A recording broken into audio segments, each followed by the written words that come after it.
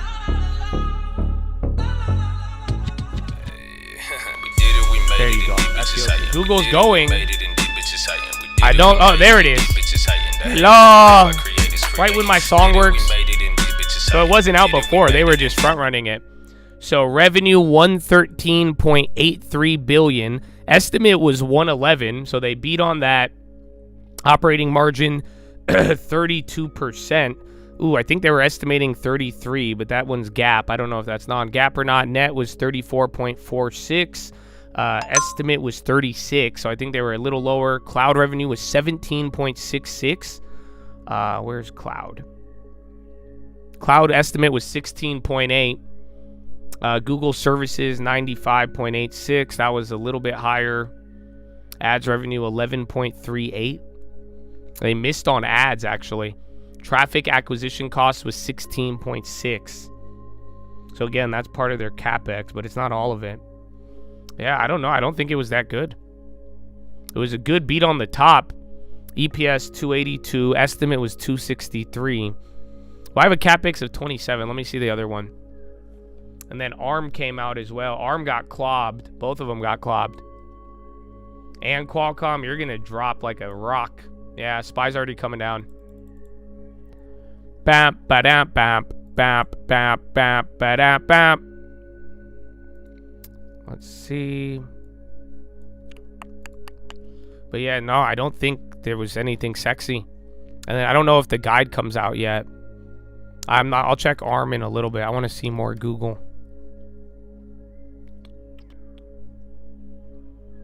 No, it wasn't the best. I mean, ads missed. Again, I want to see their CapEx. But yeah, Google services barely beat. Cloud did good, but like people don't care about cloud, but you could argue cloud is part of Gemini and some of their API stuff. CapEx anticipated to be 175 to 185 on the year. I don't know where that. I think they just raised CapEx too. Let me see.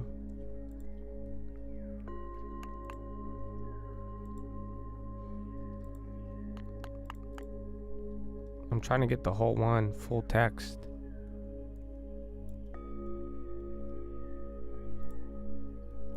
So consolidated revenues increased 18 to 17%. Google services 14.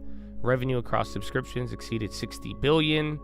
Again, remember they were struggling with YouTube, and then YouTube did good last quarter after going 2 or 3 bad quarters. And then ads, again, the ads and the cost for it wasn't the best. But they killed it on the top end, and then cloud beating I like, but it's not like everyone's excited about cloud right now. It was a tremendous quarter.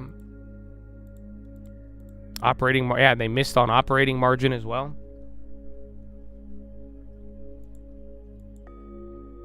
Of gross was 33, of net was 38. And then EPS killed it. Yeah, dude. So YouTube did better than last year, but still a little lower. The Google search actually was a lot better than last year too. So it's not the worst. I just don't think it was sexy. Remember, they're the leader right now in the Mag 7. Yeah, operating income missed. Services beat. Ads beat by a little bit. Search and other revenue beat, and then YouTube missed by 400 million. And then cloud beat by like 1.5 billion, which is 10%. And then CapEx at 91. Estimate was 28. There you go. Sees 28. Yeah, dude, they just raised CapEx by 80 billion. So I'm surprised ARM and CoreWeave aren't going up. Let's go to the ARM one. So yeah. Well, they're going to have to do it. Waymo advanced round 16 billion. So hold on. They're literally saying, did you just hear that? CapEx to 175 to 185. Estimate was 120. And then they spent about 50 or 80 million, no, 60 million more on CapEx this quarter. So that fucking shit has to be good. Like, hey, wait till there's no guide yet. But when that guide comes out, they're gonna, Homeboy's about to explain that they're spending 60 billion. They spent 60 billion more on the quarter, and then they're about to spend another 60 billion more on the year. And they recognize 2 billion employment compensation charge, primarily reflected in research and development expenses. So yeah, it's coming back up a little bit. Broadcom's going up on that. And then ARM revenue 124 versus 123, EPS 58 versus 56, adjusted 43 versus 41, outlook above consensus. Is there no guidance on it? Fourth quarter outlook 147, above FactSet consensus of 144. ARM beat and raised, and then gross margin, but I just don't know if it was sexy enough. ARM wasn't even that bad. And then, I mean, again, these guys are going to spend how much? I mean, you just got to... Google's only going to come up if you could justify 60 to $100 billion more. That's a lot of fucking money. That's like Mark Zuckerberg type shit.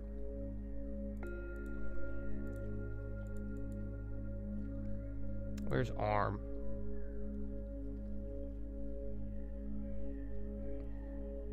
ARM gave fourth quarter guide, but I don't even think I had an estimate for that, but it was slightly higher. So yeah, ARM wasn't even the worst, but they're down 10.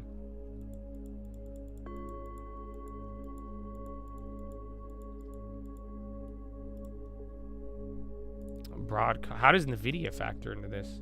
NVIDIA is going up on the CapEx. Yeah, ARM was just like kind of like AMD. Actually, AMD earnings I think were better. But I think just high expectations, even though the stock's down a lot. They might be. I mean, again, that's the craziest part. Right as that CapEx came out, it bottomed out. I think it's because the assumption is that you have to explain, they're going to have to explain some reasoning of why they're spending $60 billion. And then your Google Cloud went up. Even though cloud, you would think it's software and SaaS, that's part of the API. The Google Cloud is where you buy the API if people are tapping into Gemini. So, very interesting. Right now, it's just a cuck. I mean, I know it looks good and exciting, but yeah. Why CapEx makes chips go up? Because if Google is going to spend $100 billion on the year, who are they going to spend it with? It's probably going to go to Broadcom, Qualcomm, ARM, or whoever their partners are. That's why all these companies are saying CapEx, it boosts all the other names because, yeah, the guys with all the money are about to just slosh all this money around, and chances are one of these guys are going to pick up a couple of dollars there. So, yeah, but we don't have the guidance yet. You guys know that, right? So that's what I'm saying. On this guidance, they're going to explain why they're spending so much, and that's what kind of snapped the stock up. Speaking of snap. But yeah, that's it. We'll see. Wait till the conference call. Snap didn't warn. I'm surprised Snap didn't warn about ICE. I'm sorry. Snap was like, Snapchat was doing good, but then the recent events in Minnesota and what's going on with the immigration. How can we survive on stolen land? And then that way we have to withdraw guidance. Daily active users 5%. So you guys understand? There is 474 million people who use Snapchat. I don't know how you feel. EPS was 3 cents. That's crazy. Are they turning a profit, dude? They beat the top end of guidance. The profit was expected, EPS was expected to be a loss of 3 cents. They did 3 cents. Holy fuck. Are we a profitable tech company now? Oh my gosh. Margins were up by 59%. Their CapEx is 49 million. That's peanuts compared to 60 billion more on the quarter. Fourth quarter operating cash flow is 270. And free cash flow was 600. What about EBITDA? Fourth quarter net income of 45 or 358 million EBITDA. Wow. They beat EBITDA by 20%. Holy shit. No, I don't know. Snapchat is kind of a good earning. It's the first time they haven't had a dog shit one. And it's only up by like 1%. They began to reflect the impact of our strategic pivot. Do they have guidance? And then they're repurchasing 500 million.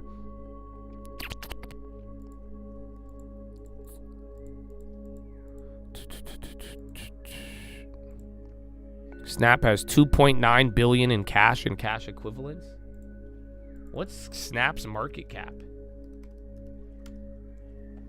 Snap has 20% in cash. Is this the new GameStop? No? Okay. I'm sorry.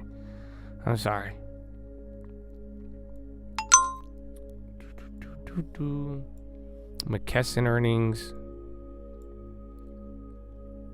Net income. What about Q1? I think they don't give guidance anymore. But I have guidance estimates.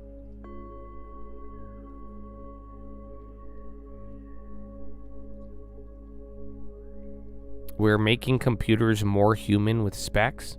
They'll discuss Q1 on the call. Bro, Broadcom loves Google.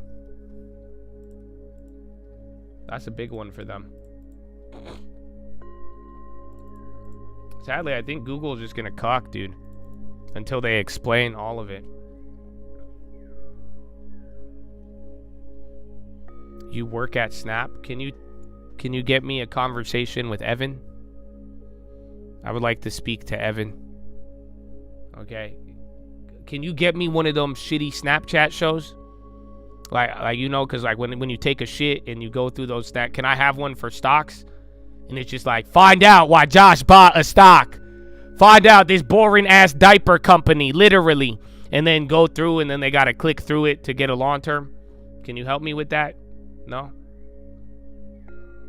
Okay, fine.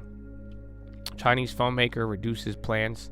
Shortage of memory is hurting outlook for phones. I think Broadcom's the only real winner off Google spending. Oh.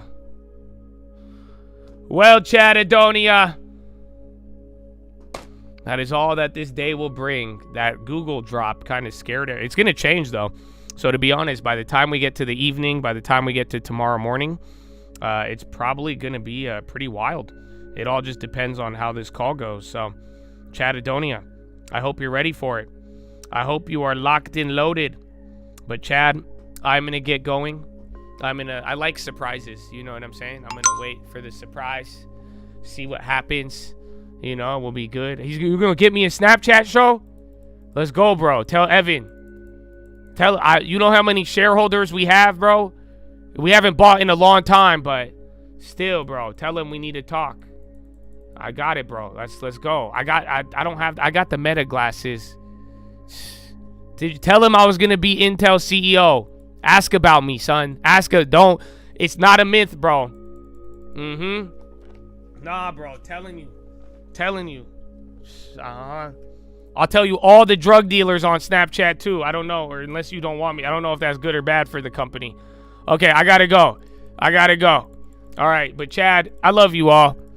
I must depart here for the rest of the evening. I don't think we're gonna have a watch list tonight, but do me a favor. Go to the trading fraternity. Go watch any of the videos you missed. And then also, go vote on the poll. Because you guys might get one video. Either this weekend or next, depending on the results. Well, I'm very tempted, though. I want to see, bro. I want to see. But I love you, man. I love you like a taco. And God bless all of you. And I hope you go read the books, Richest Man in Babylon, Proverbs, New Living Translation, and The Strangest Secret in the World. And don't forget why we're here. Why we keep going. Why that faith, hope, and love ain't ever going out of style. And why, my friends, you are important to this world. You understand? You're important to this world. Okay? That's all you. Once you understand that, that's it. I can't teach you that, bro. I can't teach you. Go to the post tab, bro. Go to Trading Fraternity and just hit post. But I can't teach you that, bro. But once you believe, bro, you're going to be, oh my gosh. Your attitude, it reflects how you interpret everything, bro. So, Chad, there's a reason why. Finger to the sky, baby. To God be the glory. And through the grace of God alone. Amen. Amen.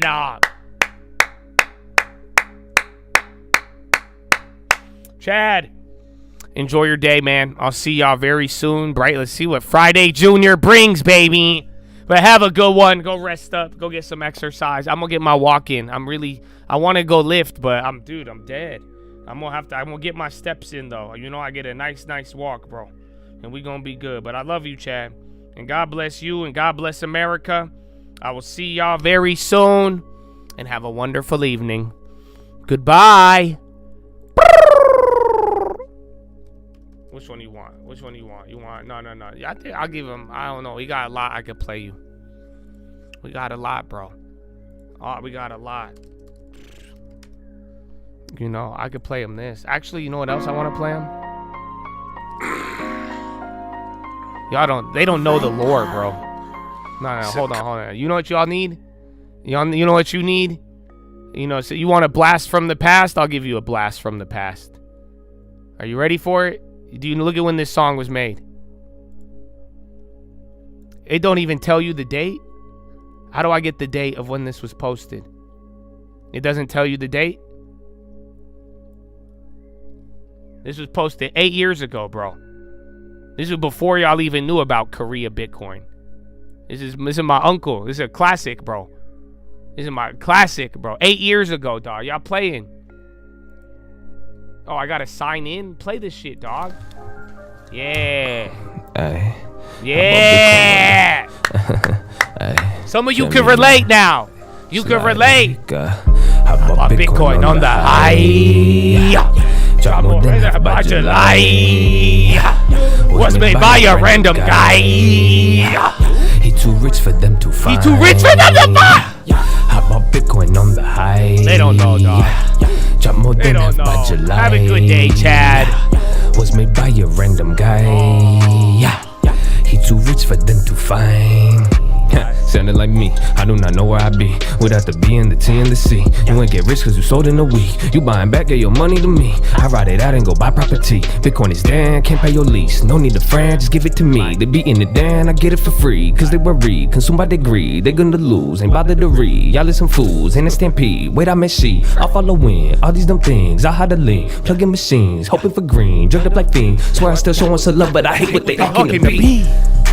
Wow, look at that. Every morning. Shut up. Look at that, bro. My uncle been he been giving y'all wisdom, man. That's it. Good thing he got a good mic now, though. Amen. All right, man. Have a good day. Goodbye. It's a cold, baby. Aye. Coach always said, don't look down when you dribble. Arguing right, left, I went up the middle. That's a big account, but it started with a little. So before the bounce, I sold for my initial. Swear I lost count, head just on a swivel. This ain't about clout, it's about who's beneficial. Finger to the clouds with the whip superficial. Made my mama proud and some friends artificial. Why you getting loud? Trying to keep it civil. Told me run it back, now I'm up triple. Dime is a dime and a nickel is a nickel. Eyes will arise when the money's in the middle. I ain't that wise, they just shady, that's simple. If I'm not that guy, then why would y'all listen?